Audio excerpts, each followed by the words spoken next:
Hi guys, and welcome to my review, not of only one product but actually two IEMs. I'll be reviewing the GS Audio Provence and also the Tinger, I think it's the correct way to say it, TK300. This is a sister company of AudioSense. However, before I start, just a quick rant, and I know you guys that follow me, at least, you know I have no issues with saying my mind and speaking my mind and saying things as they are.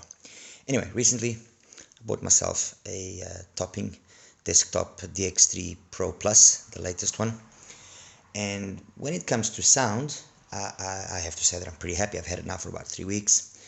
Very happy. I've been using it with the USB connection to my phone, and then just recently I decided to try it with Bluetooth. And what a mission! What a mission to pair this thing. I mean, honestly, seriously, I tried 6 phones, 6 different phones, and only when I finally tried an old phone that I had, okay, did it pair immediately with that phone, and then for some miraculous reason it just started pairing with the other ones also easily. Again, I just cannot understand.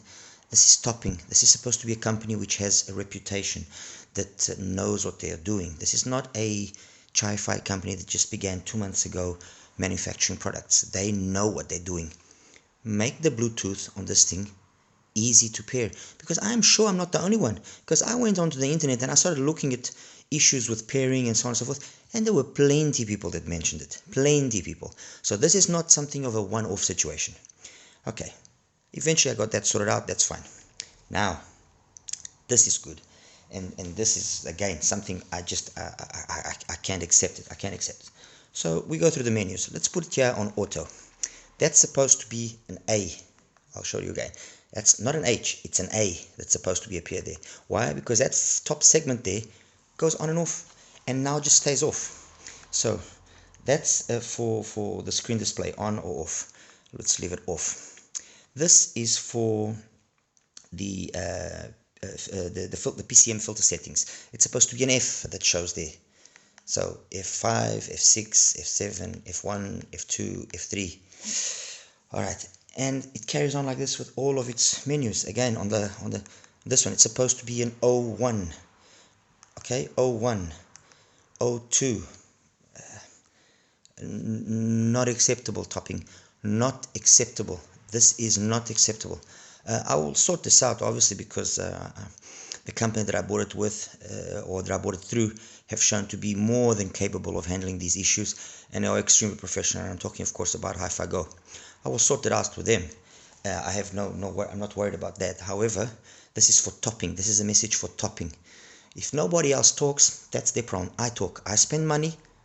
I want to review stuff properly. And if that stuff isn't good, I will talk about it, period. I will say, I will bash you. I do not care. You are not giving me anything. So if you're not giving me anything, I won't keep quiet. If you're giving me something, I might consider keeping quiet. No, it's as simple as that. It's very simple. This is not acceptable. This shows poor quality control. That's all it shows for me. Okay, and I'm sure, again, I'm not the only one. Anyway, that out of the way, let's get on to what matters here. Obviously, you guys already seen that I'm using the DX3 as my, or I use the DX3 for most of my testing. And like I said, I'll be reviewing the GS Audio Provence. I have the Tinger TK300, sorry, as well to review. 1+2, and I have for me here the GS Audio GD3A, which is, well, in my opinion, the reference in terms of a hybrid at around $100, give or take. The price here varies quite a bit. I mean, we're talking roughly about $100 for the GS Audio. We're talking about 150, 160 for the for the Provence. We're talking about 110 for the Tinger. Anyway, just go quickly through the box. This is the GS Audio box. Apparently, the box is the same throughout any one of the 3 models: the Barcelona, the Provence, and the Shangri-La. Okay, it then opens up this way. Oh, there we go. Okay, that's it. Brings a half decent selection of tips. Brings a cleaning cloth. The IMs came placed over there. Let me just show you now the actual items. Okay, it brought this nice kind of pleather or leather carrying case. Nice, I mean nice. It's got two more of the standard tips in there. I'm actually using aftermarket tips, BGVPs. And then cable, nice 8-core affair. A little bit on the tough side, but nice. It's got nice accessories to them. Hasn't got a, well, the chin slider is good, but it's doesn't really, well, one thing's for sure, it will stay where you put it, but it doesn't move very easily, so I don't really mess around with it too much. Plug, nice. It's got the, you know, Fearless Audio logoing on there, and then the IEMs themselves, beautiful. Let me see if I can actually show you this slightly better. Well, let me just zoom it in. If I zoom it in, probably, there we go. Okay, IEMs, really nice. They've gone for a nice clear shell so that it permits a finishing off of the inside in a really nice, cool way. They've got this, the DD driver. It doesn't seem to be a 10mm DD driver, honestly. It just seems a tad small. But the DD driver is covered with this. So it has this kind of a resonant chamber, which then connects to the nozzle. Okay, and it's been color coded to stand out. The actual tubes that connect the BAs as well. There's some inscriptions on the BA themselves, a little bit hard to read, but it's all messages and so on and so forth. Brass nozzle, you can just barely see underneath the mesh there, the actual, there we go, there, that's a nice position there. You can see the 3 holes. It's got three venting holes, one for each BA and one for the DD driver. It's a resin shell. Fit is flawless, perfect. I mean, really nothing that can be said. The faceplate as well, nice. In terms of its looks, let's put it that way, they've done their work. You know, Fearless Audio hasn't disappointed. Well, they're known for usually doing things which stand out visually, and yes, they've ticked the box there. Fit, like I was saying, is perfect. Isolation is perfect. I'm using these tips because they just sealed better than the standard ones, and I just enjoy these wide bores from BGVP. I use them usually. I usually use this one or the yellow one. Oops, sorry, or the yellow one. Anyway, that's that. Let's go on to the Tinger quickly. So you guys, well, quickly, let's go on to it. Period. Box. Okay, slip. Very simple affair. It brings the AudioSense usual tips over there. Underneath that, there was the carrying case, which I'll show to you in a second. So there's nothing, some, you know, reading material, but brings the tips, which are the standard AudioSense tips, which I'm using the standard tips. Actually, AudioSense is one of the few brands that I end up using usually the standard tips because they just fit perfectly. This uses a 9.7mm titanium driver and 2 Knowles custom drivers apparently. And you know, 1+2 arrangement. The BAs are positioned in the nozzle, which is perhaps not the ideal, as some of us know, but we'll get to that in a second. The case, nice, very nice. I mean, really very nice. A hard shell, all nice and cozy inside. Makes you want to crawl in. And then the IEMs themselves. Users, apparently they are actually on the process of improving their cables or changing their cables, AudioSense, and I'm assuming Tinger will do the same thing. So this is still the older cable, still an 8-core older one. And this uses that cylindrical type approach, like very reminiscent of the, you know, the tin audio stuff, T4, T2s, and so on and so forth. And with benefits and with not such benefits to that. It's got an MMCX connector, which I'm not a real big fan of, but anyway, that's it. But the issue here that I found with it was the fit was a little bit weird. I mean, once you actually got it to sitting properly into your ear canal, then it's fine. It stays there and doesn't move and everything. But the fit is not exactly the most user-friendly. Otherwise, built is perfect, nice metal shell. I mean, really nothing to be said. Truth be told, I mean, Audio Sense up to now and Tinger, was this the first time I'm reviewing their products, but I consider this Audio Sense. Audio Sense up to now has been one of the few brands that I've not been disappointed with any of their products. Perhaps the one that maybe disappointed me a little bit in the beginning was the T100, but you know, you must look at it in the context of what it is. But otherwise, DT100, DT200, DT300, DT600, all amazing BA sets, all of them.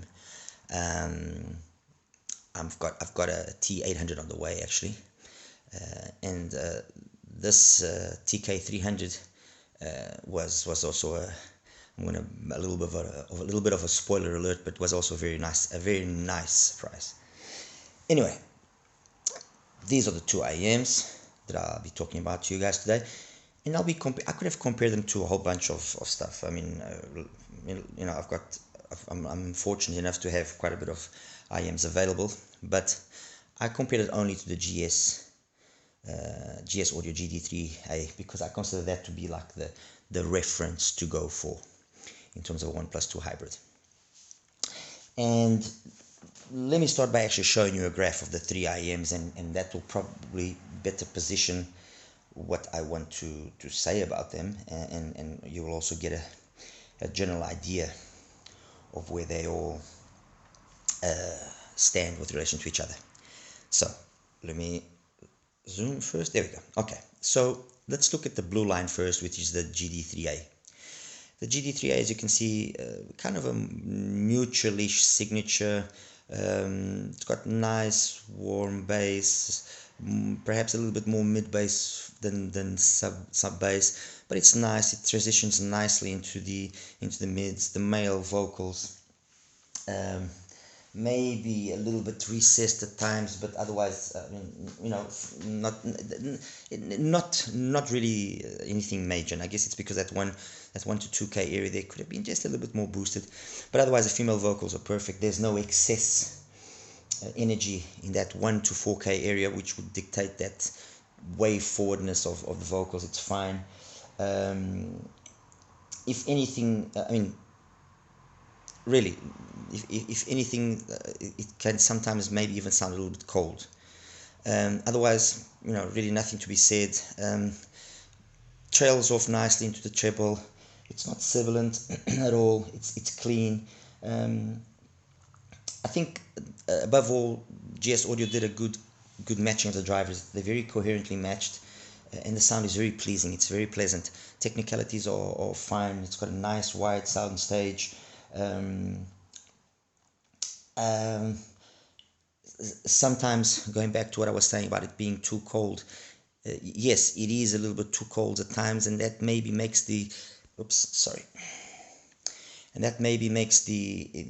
detailed retrieval as well sometimes lose a little bit of its well, you want it to be clean and detailed, but at the same time you want it to have some reality to it, and that detailed retrieval sometimes just lacks a little bit of that, you know, authenticity, let's put it that way. But I mean, this is me really nitpicking here. Like I say, they've really implemented well the three drivers. They're nicely matched. Everything is very well done. There's really nothing to that you can fault, you know. Bass, mids, and treble are perfect. Technicalities are more than acceptable. Imaging is very good as well. So there's really nothing that can be pointed out here. Now let's look at the red line, which is the Provence, and basically you can see, if you look carefully, the Provence very much follows the line of the GD3A. Just a little bit less energy there in the 4 to 6K area. So in the let's put it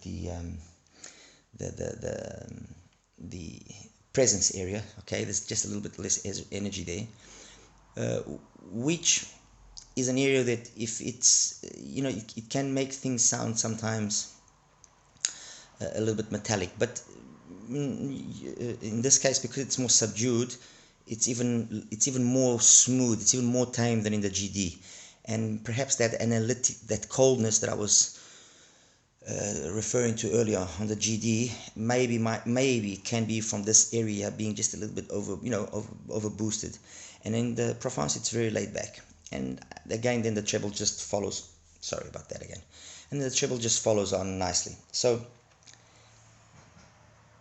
in terms of its sound, I'm gonna make things very simple.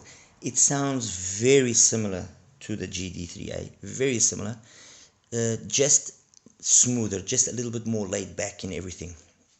So it doesn't have that difference there in the mid bass of maybe 3 dBs. You notice it in some music. You would like just that little bit extra punch, and you notice that it's not there. But it's kind of a very laid back GD, not very laid back, but like it's kind of a GD3A laid back, a little bit more chilled out. Detail retrieval, I consider it to be almost as good, and again I touch upon that issue of it's precisely that coldness, or that slight coldness, that being too analytical sometimes the GD3A has, that it plays for it and against it. And the Provence, I feel that it actually has played against the Provence in the sense that you feel it's got good detail retrieval, but it's a little bit more subdued. Soundstage and imaging are acceptable. I consider them slightly below again the GD3A, but they're acceptable. They're good for the price. Well, not good for the price. We'll get to that in a second, but they're acceptable. Which finally brings us to the TK300, which is the green line. And the TK300, when you initially look at it, you might get the perception, oh, this is going to be a monster V-shape and so on and so forth. But in reality, when you really look at it carefully, you see that between the highest and the lowest point of its response, there isn't really, there's at max a 10 dB variance, okay? Looking obviously at the mid-range, okay, and the lowest points before that, you have that pinna gain. So it is not, I don't consider it to be a monster V. Yes, it's more V-shaped than the others, definitely. I mean, the Provence is definitely very neutral. The GD is a warm neutral, let's put it that way. And this one, in comparison, yes, would be a V-shaped, but it's a very tastefully done V-shape because the bass is better than the GD3As. It's better. It has this nice texture to it. It's better, period. Trust me when I say this, it is better. It has all the qualities of the bass of the GD3A, so it's got that quickness, that speed, that nice impact, but it just has, I don't know if it's maybe that transition. If you look at that area between about 150, 200 and 1K, it's just slightly below the GD3A, and it just makes it gives it this warmness, this texture, this tonality, which is very correct. Then we have the pinna gain, the rise, which in that area there between 1 and 4K, it's been very well done. So the vocals are, in my opinion, perfect. Maybe, just maybe, I would have liked the male vocals to have been just a little bit less warm, okay, and that would have made them better. So if the vocals on the GD3A were recessed, yeah, they perhaps are just a little bit overly warm. I apologize for this thing continuously. There we go. And then we get onto the 5-6K area, where definitely you can see it's the most energetic out of all of them, and as well past that area. But funny enough, this only translates itself to a little bit of edginess in some songs, a little bit of sibilance as well in those same songs, but nothing that honestly I was offended by. Nothing that I would say to myself, oh my god, this is trying to rip my ears apart or anything of the sort. No. And then the fact that it has that little extra energy there above 10K, you feel that it has a little bit more air than the GD3A.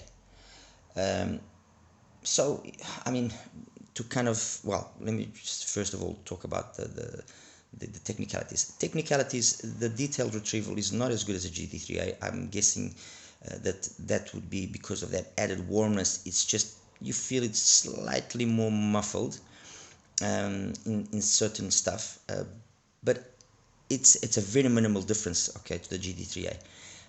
Soundstage and imaging, I would consider them to be on par with the GD3A. Sorry.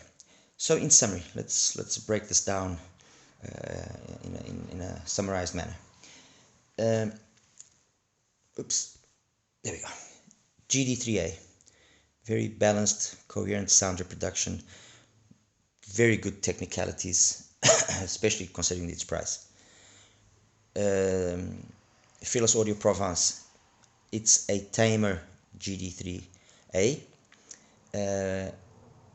and that tameness it has only one advantage really, is if it kind of makes the vocals, especially the male vocals, seem more balanced out than over here, which are slightly recessed. Overall, and taking into consideration that this costs roughly $60 more, I don't think that this is a better buy in any way. It isn't. I mean, a GD3A is a superior IM to it. That's my honest opinion. Which leaves us the TK300. And the TK300 was a surprise in that I approached it thinking that this was going to be a monster V with loads of bass, and was going to be smeared and muffled and unbearable to listen to in the sense that it was going to get boring and could only play certain types of music and this and that. And I couldn't be more wrong. I'm going to dare say, that there's another IM that I've mentioned before that I really like as a 1+2 hybrid, which is the XI-NHS 1+2. I don't have it here with me right now, but the XI-NHS 1+2 is as well a tremendous IM. Hopefully it will be launched now, end of this year, beginning of next.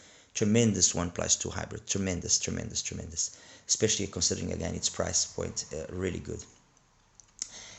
But since that is not available, and this kind of is the reference, and I'm saying this is superior, like I said already, to the Star C. The Star C only beats the GD3A in being slightly more technical, but it then loses out in everything else. It's not as fun, it's not as engaging, it's not as versatile. This is probably the closest. I don't want to say that the GD3A is superior, because I would be lying if I'm saying that. I'm going to put these two in the same position. This is an option, okay? This is an option for someone that wants a very tastefully done V signature that has amazing bass. I mean, the bass on this is seriously very, very good. I was really impressed. And where its only real flaw is the fit could be an issue for some people, okay? And then in terms of sound, its only real down point is that sometimes that extra energy that it has there in that 5, 6, 7K area can maybe be on the edge of becoming sibilant. Okay, otherwise really a tremendous little IM, a very pleasant surprise. One of the surprises that actually makes up for some of the stuff that I've recently reviewed and I wasn't really impressed with. Very nice. Just to put into context of the bass of this, so that you can understand, I recently reviewed the QDC, the D Magic Solo, and that has monster amounts of bass, monster. But the bass of that set compared to this is inferior, in that this one, although yes it is less, it has got a quality and a texture that the D Magic doesn't have. The D Magic has so much that at times it just becomes like just one note, and this has a very nicely textured bass. It's very well done, honestly, very well done. Was a very a very pleasing surprise. Anyway, that's basically it. I hope you guys enjoyed this little review of mine. And with regards to the topping, it's like I said, it's a nice desktop amplifier. I was really surprised. I wasn't expecting this kind of performance. The only thing that I'm a little bit disappointed is with its quality control. Come on, people, come on. I mean, this is 2021. this shouldn't be happening. And what, am I just unlucky? Am I the only one that has problems? I don't believe it. I don't believe that. Anyway, guys, thank you. Take care. Bye-bye. Have a nice Sunday.